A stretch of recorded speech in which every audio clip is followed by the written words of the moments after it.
Hello, good afternoon to all of you. आज हम नया टॉपिक देखते हैं कि संकरण क्या होता है, यानी हाइब्रिडाइजेशन क्या होता है, संकरण किसे कहते हैं। ठीक है, तो देखा two or more than two different energy level of orbital क्या होता है, दो से अधिक जो है, दो या दो से अधिक विभिन्न ऊर्जा के ऑर्बिटल। ठीक है, यानी अलग अलग ऊर्जा के ऑर्बिटल यानी एनर्जी लेवल होंगे, और वो सभी मिलकर के समान ऊर्जा के जब इक्वल एनर्जी लेवल के ऑर्बिटल बनाते हैं तो उसे हम हाइब्रिडाइजेशन कहते हैं। यानी सीधा सीधा ये बता रहा कि भिन्न भिन्न ऊर्जाओं के ऑर्बिटल होंगे। ठीक है, two or more than two different energy level of orbital, यानी विभिन्न ऊर्जाओं के ऑर्बिटल आपस में मिल करके समान ऊर्जा के जब नए ऑर्बिटल बनाते हैं। ठीक, समान ऊर्जा के जो नए ऑर्बिटल बनाते हैं उसे क्या कहते हैं, हाइब्रिडाइजेशन कहते हैं। और इसमें केवल सिग्मा बंध पार्टिसिपेट करता है, पाई बंध नहीं करता है। ठीक, अब ये सिग्मा पाई बॉन्ड क्या होते हैं देखना, जैसे सिंगल बॉन्ड होगा तो केवल सिग्मा बॉन्ड होता है, यानी सिग्मा एक कंपलसरी है। ठीक, सिग्मा अगर सिंगल बॉन्ड है तो सिग्मा बॉन्ड होगा। ठीक, डबल बॉन्ड है तो एक सिग्मा बॉन्ड होगा और एक पाई बॉन्ड होगा। ट्रिपल बॉन्ड है तो एक सिग्मा बॉन्ड होगा और दो पाई बॉन्ड होंगे। तो कुल मिला के जो सिंगल बॉन्ड होगा तो केवल सिग्मा होगा, डबल बॉन्ड अगर है तो उसमें एक सिग्मा एक पाई बॉन्ड होगा। ठीक है, और ट्रिपल बॉन्ड अगर मान लो तीन तीन बॉन्ड बने हैं, ट्रिपल बॉन्ड है तो एक सिग्मा होगा और दो पाई बॉन्ड होंगे।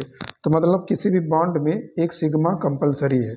अगर वो बॉन्ड डबल हो जाता है तो एक सिग्मा एक पाई, ट्रिपल हो जाता है तो एक सिग्मा दो पाई, मतलब sigma one single sigma is compulsory. ठीक है, अब हम संकरण निकालते कैसे उसका फार्मूला देखते हैं यहाँ पे। H is equal to 1/2 V plus M minus C plus A. H मतलब संकरण हो जाएगा। ठीक है, एच से क्या डिनोट करते हैं, संकरण।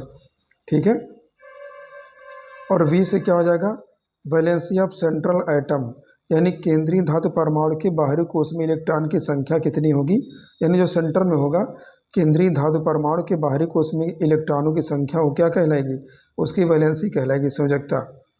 ठीक है, तो लिखा वैलेंसी ऑफ सेंट्रल एटम, यानी किसी परमाणु के केंद्र में उपस्थित जो परमाणु होगा, किसी अणु के परमाणु में उपस्थित जो सेंटर में परमाणु होगा वो क्या कहलाएगा, वैलेंसी ऑफ सेंट्रल एटम।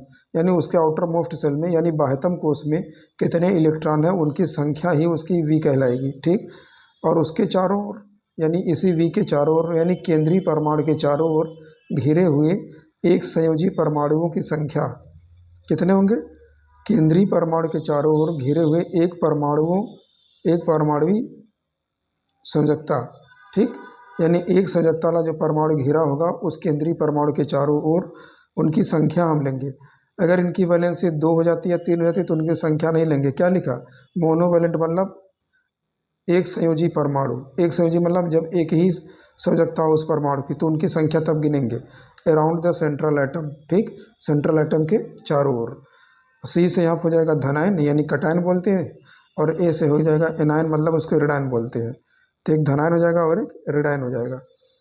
ठीक है, तो इस फार्मूले से हम संकरण ज्ञात करते हैं। टाइप्स ऑफ हाइब्रिडाइजेशन, यानी हाइब्रिडाइजेशन क्या होता है वो तो इधर देख चुके हैं, और वो कितने प्रकार के होते हैं। sp है, sp2 है, sp3 है, sp3d है। sp है एक s ऑर्बिटल एक p ऑर्बिटल, एक s का p के दो हो जाएंगे और p के 3 से ज़्यादा होते नहीं थे। ठीक, तो sp3 हो गया, अब p 3 हो चुके, अब d चालू हो जाएगा। क्या हो जाएगा, sp3d, sp3d2। तो लगभग 3 और 4 5 टाइप के यहाँ पर संकरण हमको पढ़ने हैं। ठीक है, और इस पर लोन पेयर कैसे निकालेंगे, देखो लोन पेयर अयुग्मित इलेक्ट्रॉनों की संख्या निकालनी है, यानी लोन पेयर मतलब एकांकी इलेक्ट्रॉन युग्म लोन पेयर निकालना है, यानी किसी परमाणु के ऊपर कितना लोन पेयर है।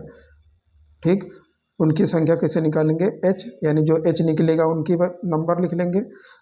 ठीक है, और उस जो कंपाउंड में कितने सराउंडिंग एटम हैं उन परमाणुओं की संख्या। ठीक, H माइनस घिरे परमाणुओं की संख्या, उनको जो घटा करके लोन पेयर निकाल लेंगे।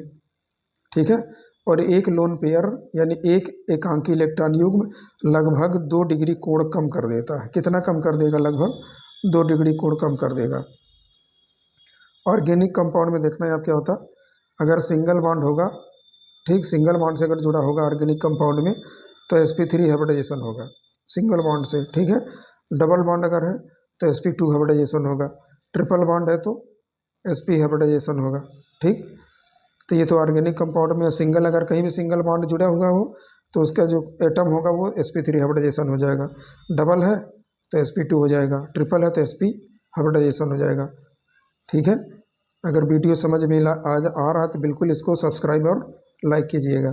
ठीक है, इसके एग्जांपल्स हम कल देखते हैं जो है, यानी इनका पूरा फुल चार्ट बनेगा, उस पर हम आपको दिखाएंगे कि किस तरह एंगल इनके चेंज होते हैं संकर्ण के। ठीक है, ये समरी टाइप का है, मतलब किस तरह से निकाले जाएंगे, ये फार्मूला है, इससे हम निकालेंगे। ठीक, कल हम इनके एग्जाम्पल्स देखते हैं। धन्यवाद।